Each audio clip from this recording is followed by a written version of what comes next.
Hello everyone, Blaine here, back playing some more AFK Arena. And in this video, I want to look at patch notes 1.84. So, as always, they're giving us 1200 diamonds here. Let's look at the new heroes. Added a new Awakened type Gene hero, Ezizh, Lord of Nightmares. So this is going to be the second Awakened hero that we have here. It's going to be Ezizh is going to be the new Awakened hero. So that's very nice. New hero Ezizh, Lord of Nightmares will be available to test play, and added the Bountiful Trials event for Ezizh, Lord of Nightmares, as well as the Arena of Trials event, Guild Trials. So as always, they're giving us the hero test play and giving us the Bountiful Trials and Guild Trials for Ezizh. So nothing new there. Okay, let's move on to new additions and optimizations. The Temporal Rift season will begin on local time and has a duration of 90 days. The following changes have been made to the Temporal Rift. Added a new time rewind function that can be used twice per playthrough. Players can increase the number of rewards they have by using the Temporal Beacon. Using the time rewind function will cause all heroes to revert back to their pre-battle state for the floor they are currently on. Increased the quantity of floors and added more unlockable badges. Added a max limit for accumulated AFK rewards that can be raised via the Temporal Armillary.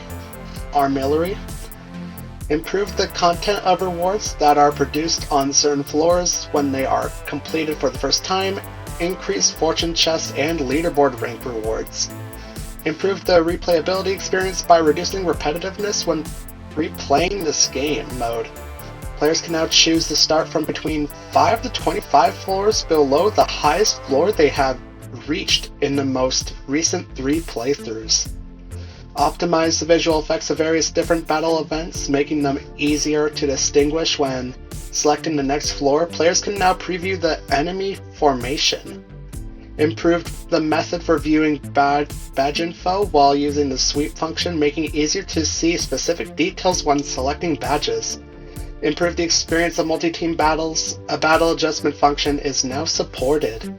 Optimize the frequency badge unlocks during the early stages of the game mode, increasing a smoother progression experience for players.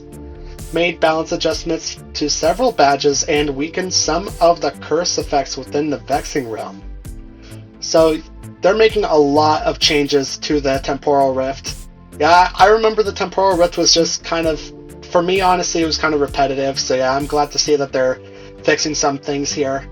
The second time we're going to have the Temporal Rift, and it's going to go on for 90 days, so about 3 months here the Temporal Rift will go on for.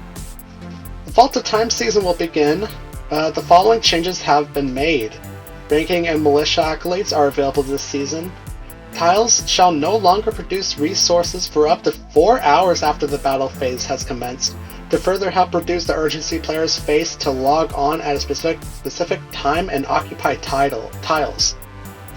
Added a sweep function for challenging the final boss. After challenging the final boss, players can choose to consume their hero's stamina points in order to sweep final boss battles. Optimized part of the reward page's visuals, and removed the 2-minute cooldown period for abandoning tiles. Tiles can now be immediately abandoned. Okay, so they're having the Vault of Time. The Abyssal Expedition is coming back here, and yeah, they're adding some changes here as well, making it easier to go through, and also making it so that players aren't just going in immediately, making sure that the players don't feel like they need to go in immediately to start. So yeah, that's very cool. Added a new Ezizh, Lord of Nightmares themed Voyage of Wonders adventure called Nightmare Infinitum, which will be available. So they're adding Ezizh, Lord of Nightmares themed Voyage of Wonder. So that sounds pretty cool. Added the Snowy Front to the Wandering Balloon, which can be unlocked by completing stage 31-50 of the campaign, and by completing 60% of Tempestuous Twisters. So they're adding another Wandering Balloon, which that sounds very nice as well. Added a new auto battle function that can be unlocked after completing stage 35-60. Players can toggle the auto battle function on or off in settings. Once toggled on, the auto battle function can be used in the campaign King's Tower and Hellscape. An auto battle function. So we'll have to see how that looks. I wonder if that means that we'll be able to just, like, immediately just be able to get to the end of the battle to see if we won or lost. That would make going through the campaign and the King's Tower, that'll make everything going through all three of these just a much better experience, I feel, and make it go a lot faster. Added new Infernal Fortress quests. Time emblems can be acquired by completing certain floors that are stated by these quests to further help players progress. So when they added Awakened Taylene, they added these quests to the Celestial Sanctum, and it looks like they are now adding these to the Infernal Fortress as well, since they have Awakened Ezizh. So that's really cool. New Misty Valley round is about to commence, so they're adding a new Misty Valley, as always. Special deals will be available from the Merchants page. Players can acquire Soulstone fragments for specific heroes by making purchases there. This feature is available to player profiles that are more than 6 days old. So they're adding special deals here. That sounds pretty cool. Weekly and daily deals have been removed from merchants and have been replaced by bi-weekly sales, which shall be refreshed every 2 weeks. So it looks like they'll be removing the weekly and daily deals from the merchants. Optimize the visual effects of Hero Essence, Hero Experience, Enchantment Tokens, Elite Hero Soulstones, Rare Hero Soulstones, Primordial Emblems, Amplifying Emblems, Challenger Tickets, Guild Coins, Labyrinth Tokens, Hero Coins, and Gladiator Coins icons. So they're going to be giving these resources a whole different look here, looks like, or at least making the looks better. Fixed an issue that was causing an erroneous combat rating display issue for the Elder Tree's Duro's Sustenance that is used by support class heroes. Actual battle effects remain unchanged. So there's a combat rating display issue, and those are all the things there. Those are a lot of additions and optimizations.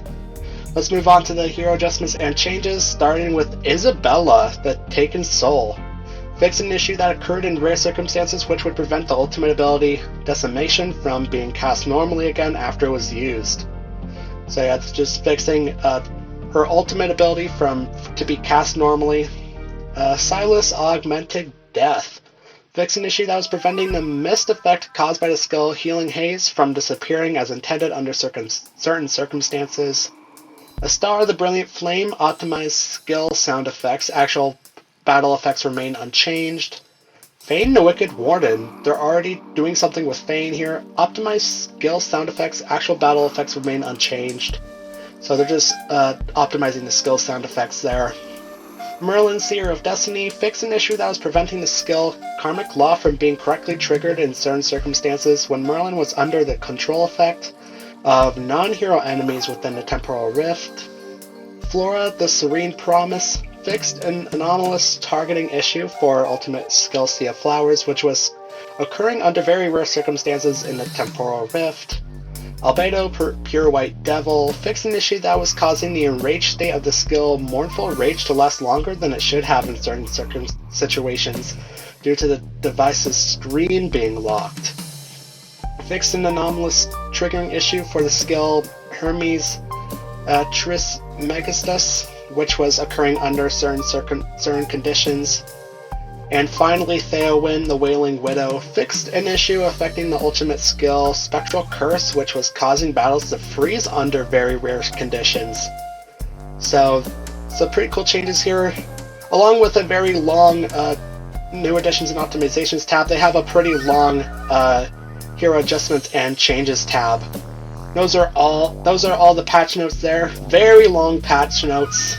I felt like, I felt like I was definitely, especially in the second half of this patch notes, I felt like I was just mixing up words and everything because I was just talking for so long during this. It was just such a long patch notes. I'm really looking forward to the new Awakened Hypogean hero. I'm wondering if Ezizh here will be very good, and I wonder if I should just go ahead and use my Temple of Time tickets on Ezizh here. And if you like this video, make sure to subscribe. There'll be a button above my head that will allow you to do that. And if you want to see some more of my other videos, there'll be some videos to the left of your screen. And thanks for watching.